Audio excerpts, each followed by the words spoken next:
We're talking about water quality and wildfires. So it is still wildfire season here on the West Coast. So yeah, we're gonna get into it. And yesterday on our Instagram, I asked you guys to submit some questions that you might have about how wildfires might impact water quality. So I have my notes over here and all of the questions that you guys submitted. So thanks for doing that on our Instagram. So yeah, we will just get right into it. And so I think it's important to kind of just include this little disclaimer, and it's not lost on us of the serious impact that these wildfires have on people and how many lives have been lost in the past, decade plus from these wildfires. So today we wanted to talk about one of the secondary consequences of wildfires, and that is their impact on water quality. And so, yeah, I'm just looking at some of the questions that you all submitted. And so the first one was just kind of asking, why are forests and, these trees that are being burned down important to water quality? And forests are the original water filter. So they act as a sponge and they absorb water and pollution as it's flowing through a watershed. And so 80% of freshwater resources originate or pass through some type of forest. So, our freshwater resources are really, really dependent on forests.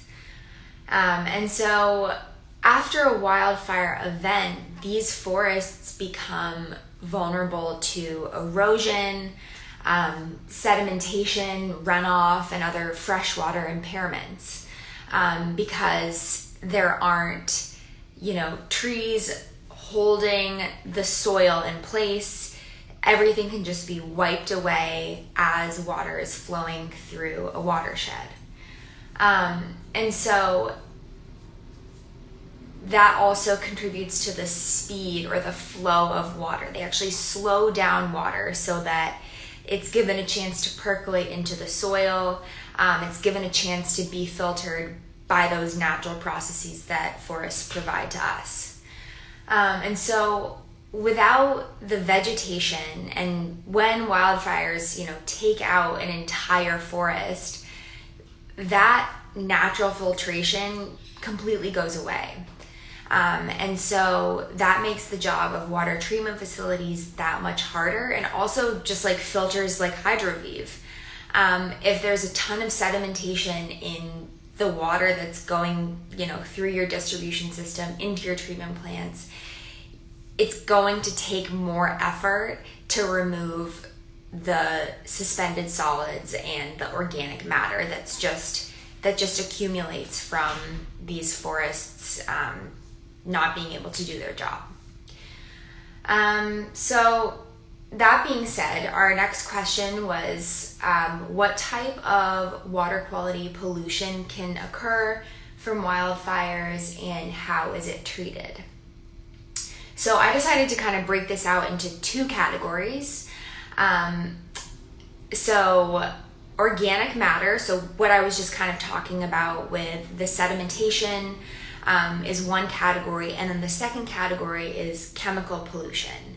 And so yes, believe it or not, a consequence of wildfires is an increase in chemical pollution. I'll get into that in a second. And so organic matter, the first category, includes things like debris, soil, dirt, ash, anything that can kind of be swept into source water after a wildfire. And so, as I just said, when the organic matter gets into a treatment plant, it just makes the treatment plant have to work that much harder to get rid of the larger compounds that are going through the treatment plant. So, this might mean that sedimentation, sediments in soil might sneak through, or for whatever reason there might need to be a temporary closure of a treatment plant just to kind of clear the filters and make sure that the sediment isn't impacting the treatment plant's ability to remove other contaminants that are harmful, because sedimentation doesn't really, it's not a problem for human health. It's just gross. So yeah, another kind of secondary issue with sedimentation is when it reacts with the disinfectants that treatment plants add to water to kill biological contaminants. So when organic matter, debris, whatever it is, even if it's really, really small concentrations, when that reacts with chlorine or chloramine, it can create this category of contaminants called disinfection byproducts. And these contaminants are harmful to human health. They're known to increase the risk of cancer.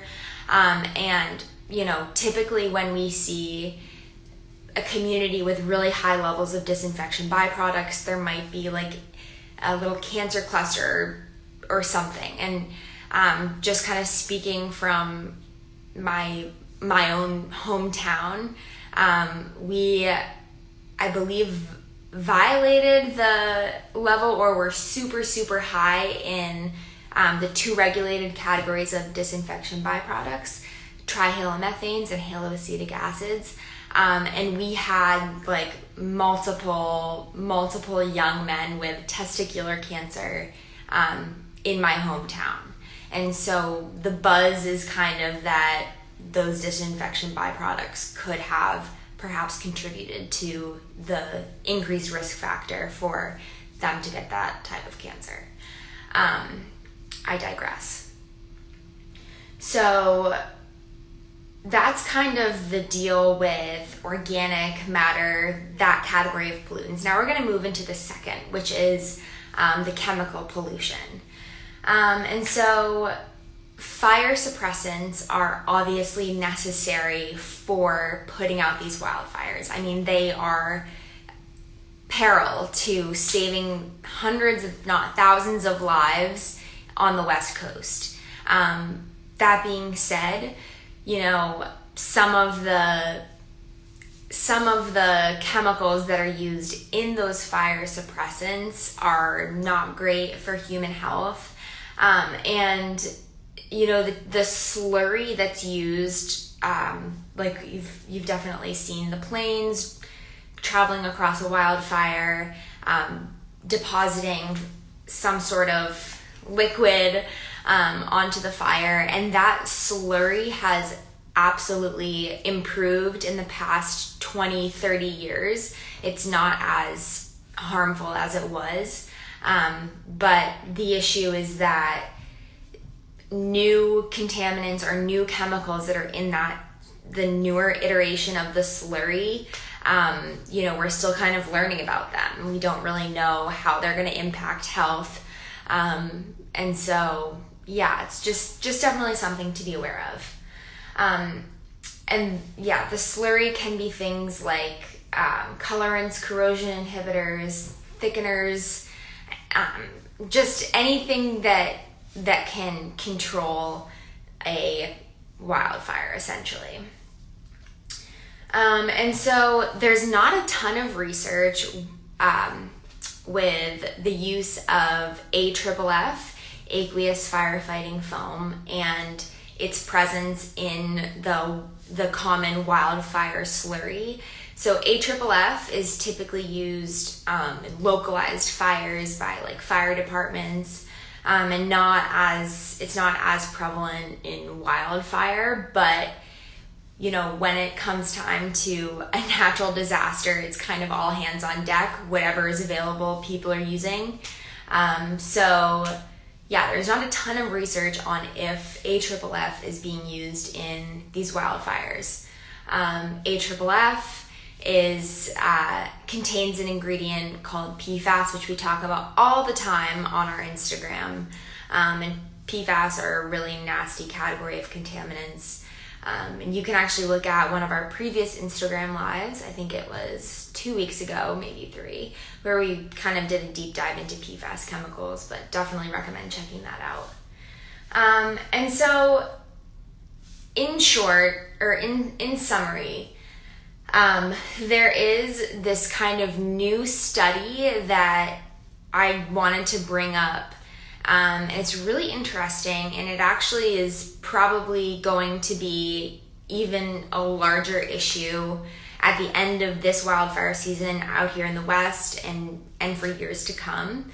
And that is the distribution pipes that are made out of PVC are actually contributing to water pollution kind of after these wildfire events take place. And so this was first researched after the Tubbs and campfires in 2017. And so basically these PVC pipes, when they're heated by the wildfire, they can release really nasty contaminants like benzene, which we know causes cancer. And so the reason that these PVC pipes are, part of the distribution network is because they replaced lead pipes, which is obviously a good thing. We are full proponents of replacing lead pipes, but it just feels like we can't win because now we have this issue with PVC pipes being heated and leaching benzene into the distribution system. So it was really interesting. This study researched this house that was downstream of a wildfire, and the distribution pipe wasn't necessarily damaged, but it was heated up by a nearby wildfire. And downstream, this house had levels that were hundreds of times higher than what EPA claims to be, acceptable for benzene in their drinking water. And so it's a localized problem because it's after the water has been treated at a treatment plant. So it's everything kind of downstream of that. Like there's nothing a treatment plant can do in that case because it's already treated the water. So yeah, I wanted to bring that up because we'll definitely be seeing more of it in the news. But yeah, those are pretty much the main questions that I had for how wildfires impact water quality. So hopefully this kind of made people aware of those secondary consequences of wildfires. And we obviously, are going to stay on top of this. And yeah, so if you have any questions, you can DM us right on our Instagram. You can also email us at hello@hydroviv.com, or go to hydroviv.com and we have a really awesome live chat feature. And so you can chat one of our water nerds, and we love answering questions like this. So feel free to ask away, and we're happy to be a resource for you. So hope everyone has a great Wednesday. And we will see you all next week. We have a special guest next week. Christina is going to be joining us to talk about some of the nasty residues that can be left behind from water. So I'm excited for that one. All right, have a great rest of your week, and we'll see you later. Bye.